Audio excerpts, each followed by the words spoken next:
구독자 수가 1000명 이상이 되어도 조회수가 100회 안 나오기가 쉽죠. 유튜브가 맨날 봐야 되는 숫자가 뭔가, 그거는 바로 이겁니다.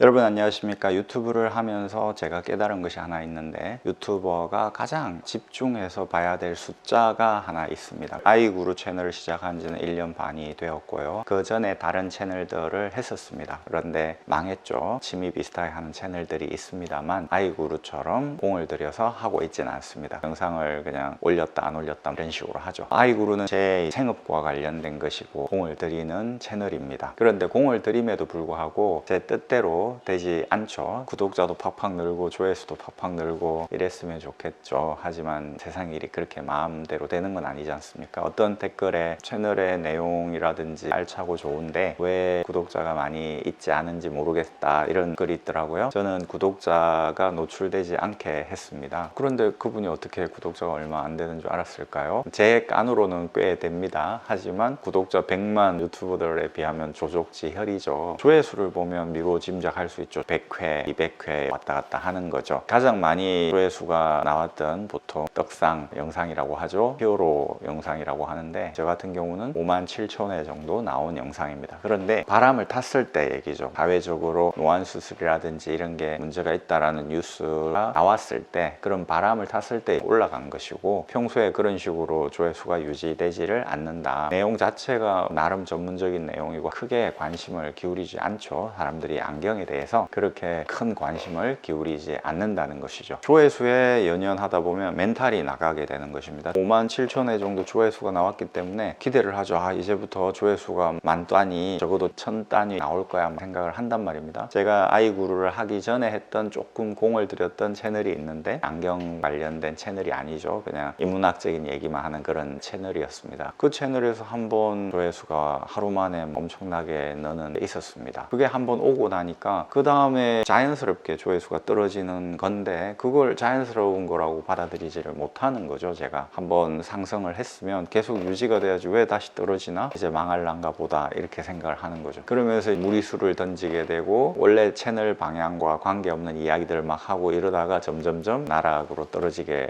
되었습니다. 그걸 알기 때문에 아이구루 채널을 하면서 조회수가 좀 나왔다가 떨어지고 100회 뭐 이렇게 나오더라도 별로 그것에 연연하지 않게 된 것이죠. 예방주사를 맞았던 것이죠. 유튜브를 한번 해봐야 되겠다라고 생각하시는 분들이 계실 거 아닙니까? 조언을 드리자면 돈하고 직결되는 게 조회수죠. 조회수도 클릭하고 얼마나 지속해서 보느냐, 이게 중요합니다. 예를 들어서 5분짜리면 5분짜리 영상을 끝까지 보느냐, 클릭만 하고 한 1분 정도 보다가 나가버리면 돈을 5분의 1만큼만 줘야 될 거 아닙니까? 그런 식이라는 것입니다. 제일 위에 있는 게 총 시청 시간이겠죠. 거기 광고를 본까지 다 포함이 되는 거죠. 총 시청 시간이 있을 것이고, 그 아래에 조회수가 있을 것이고, 그 아래에 구독자 수가 있겠죠. 그러면 뭘 봐야 되느냐? 총 시청 시간도 아니고 조회수도 아닙니다. 거품이라는 거죠. 바람이 불면 터졌다가 바람이 꺼지면 쭉 빠지는 거품 같은 겁니다. 구독자 수도 마찬가지죠. 구독자 수가 1000명 이상이 되어도 조회수가 100회 안 나오기가 쉽죠. 구독해놓고 일일이 그 채널에 가서 보질 않지 않습니까? 구독자 수도 거품이다. 이것도 연연하면 안 되죠. 유튜브가 맨날 봐야 되는 숫자가 뭔가, 그거는 바로 이겁니다. 영상 개수가 나오죠. 이걸 봐야 됩니다. 제 지금 영상 개수는 215개입니다. 10개였을 때도 있었을 거 아닙니까? 그런데 그때보다는 얼마나 215개면 많은 겁니까? 1년 반이라는 시간과 노력이 들어갔기 때문에 나오는 거지, 퀄리티는 92%, 93% 이상이라고 생각할 때 편집해서 올리는 거죠. 이 영상의 퀄리티는 내가 아는 것이죠. 누구보다도. 215개 영상은 적어도 저는 보정하는 영상들인 것입니다. 정수인 거죠. 제가 봤을 때는 허접한 영상을 올리지는 않는다. 215개라는 숫자, 이것에 집중해야 된다는 것이죠. 다른 거 신경 쓸 필요 없습니다. 가장 최근에 업로드한 동영상의 조회수 93회입니다. 3일 전에 올린. 정말 열심히 찍은 건데 왜 이렇게 조회수가 안 나오지? 215라고 하는 이 숫자에만 집중해야 된다는 것이죠. 그걸 유튜브를 하면서 깨달았습니다. 유튜브 스튜디오라고 하는 데 가면 엄청난 숫자들이 나옵니다. 조회수, 시청 지속 시간, 5분짜리 말씀드리면 몇 초 정도에서 이탈자가 많이 생기는가, 시청하는 사람들이 주로 몇 시 정도에 집중적으로 보는가, 외국에서 보는가, 남자 여자 비율이 어떠한가 데이터들이 있습니다. 숫자들로 이루어진 이런 걸 보다 보면은 멘탈이 나갑니다. 유튜브 이거 해봤자 답이 없겠다라는 게 바로 오죠. 내가 이렇게 정성을 들여서 찍은 영상, 이것을 초반 3초 만에 50%가 클릭을 했다가 그냥 안 보기 해버린단 말이야, 이런 게 나오거든요. 그럼 멘탈이 나가겠죠. 이런 숫자들을 보면 도저히 멘탈이 나가서 계속 유튜브를 지속할 수가 없는 겁니다. 오로지 내가 봐야 될 숫자, 그것은 215개 동영상 개수라는 것이죠. 내가 퀄리티 있는 동영상을 올린다는 전제하에 몇 개의 영상을 올리느냐, 그것만 집중해서 봐야 된다는 것입니다. 아이구루 채널의 제1의 시청자는 바로 저 자신인 거죠. 저 자신 배우기 때문에 이것에서 제가 안경원을 경영하면서 가져야 될 마음가짐 알게 되더라고요. 매출이 엄청나게 뜰 때도 있고, 코로나 사태 이런 걸 통해서 줄어들 때도 있고, 유가 급등 이런 것 때문에 좀 줄어들 때도 있고, 막 이렇죠. 매출이라고 하는 것은 말하자면 조회수 이런 거에 해당하는 겁니다. 이런 거에 신경을 쓰다 보면은 작년 재작년 매출은 이만했는데 지금 3분의 1 토막이 났네, 반 토막이 났네, 아 이거 안경원을 접어야 되나, 이런 생각이 든다는 것이죠. 멘탈이 나가는 겁니다. 매출에 신경 쓸 필요가 없는 것이죠. 그러면 고객들 숫자에 신경 써야 되는가, 그거는 구독자 수겠죠. 고객들 숫자에도 신경 쓸 필요가 없다는 겁니다. 그걸 유튜브에서 구글에서 알려준 거죠. 이 고객들은 이 안경원에 내가 고객이니까 정기적으로 1년에 한 번 아니면 6개월에 한 번 찾아가서 안경을 새로 맞춰서 매출을 올려줘야지, 이런 마음이 전혀 없죠. 잘 안 보인다든지 문제가 있을 때 올 따름이죠. 다른 곳이 아주 실력 있는 거만사 안경사가 있는데 아주 가격도 싸게 잘해준다더라 하면 거기로 갑니다. 고객은 돌고 도는 겁니다. 고객 숫자가 몇 명인가, 이게 의미가 없어요. 그러면 뭐에 신경을 써야 될까요? 오로지 나 자신에게 신경을 써야 된다는 것이죠. 나의 내공, 그것에만 신경을 써야 된다는 것이죠. 동영상 215개도 나와 관련된 것이고, 안경원에서 나의 실력을 키우는 것, 세미나를 간다든지 이렇게 해가지고 그만 기술을 배우려고 한다든지 조제 가공 기술을 배우려고 하는 이런 것들은 나의 실력을 키우는 거지 않습니까? 이런 것에만 집중해야 된다는 것이죠. 결국은 공부 아니겠습니까? 눈, 안경과 관련된 깨달음의 숫자를 얼마나 키워나가는가. 215개는 안경과 눈과 관련된 깨달음 카드의 숫자인 것이죠. 그 깨달음을 위해서 공부를 하는 것, 오로지 그것에 집중해야 된다. 그런 것들을 알게 되더라고요. 광고를 하고, 유튜브도 광고를 할 수 있습니다. 제가 그런 것도 할 수 있겠지만, 그 광고를 보고 온 사람들이 내실이 빈약하면 구독 같은 걸 안 하겠죠. 나의 내실을 키우는 것이 중요하다라는 것이죠. 저는 이 215개를 216개, 217개 늘려나가는 거, 오로지 그거에 관심이 있지 조회수라든지 구독자 수 그런 거에 전혀 신경을 쓰지 않는다는 것, 그리고 신경을 쓰지 않으려고 노력한다는 것, 그런 말씀. 그럼에도 불구하고 구독해 주신 여러분 대단히 감사드립니다. 최대한 빨리 동영상 개수 300개를 채울 것을 약속드리면서 마치도록 하겠습니다. 또 찾아뵙겠습니다. 아이구루였습니다.